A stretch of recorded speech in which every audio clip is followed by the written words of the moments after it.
Lep pozdrav iz Strasbourga, sedaj že z ustaljenim pregledom tedenskega dogajanja. Upam, da ste lahko v teh mrzlih dneh čim več časa preživeli na toplem. Zima nam je v minulih dneh nagnala mraza do kosti. Še dobro, da bo kmalu pustni torek in le upamo lahko, da bodo razni tradicionalni običaji uspešni pri privabljanju pomladi.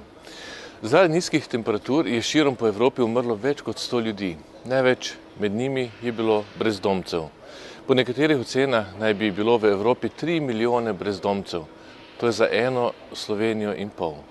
Parlament je že pred nekaj časa pozval komisijo, da pripravi načrt, kako pomagati tem ljudem in kako preprečiti, da bi se njihovo število še povečalo. Tokrat smo ponovili ta poziv.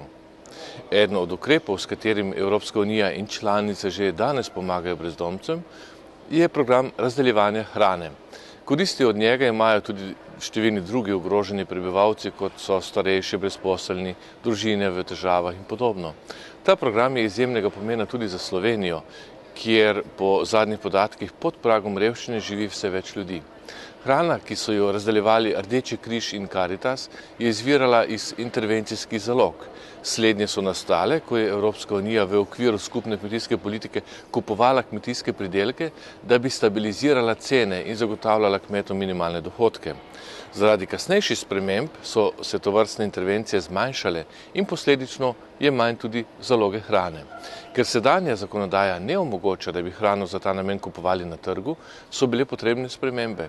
Določili smo, da se ohrani 100% financiranje s strani Evropske unije in to je pomembna obveznost. Vrsta evropskih držav se sooča s proračunskimi težavami pri zmanjševanju proračunskih izdatkov in prepogosto so prav socialni programi prvi na udaru. Evropska unija torej ni le sinonim za skupni notranji trg, ampak tudi za solidarnost in skrb za posameznike, še posebej za tiste, ki so se znašli v stiski. Obravnavali smo še nekaj gospodarskih in socialnih tem. Med brezposelnimi Evropejci je vse več mladih. Med njimi so pogosto tisti brez izobrazbe. Vedno več pa je tudi med iskalci dela mladih, ki imajo visokošolsko izobrazbo. Mladim je treba še posebej pomagati, kajti analize kažejo, da imajo tisti, ki so bili v mladih letih brez službe, v nadaljevanju svoje poklicne kariere običajno nižje dohodke in slabše pogoje za življenje.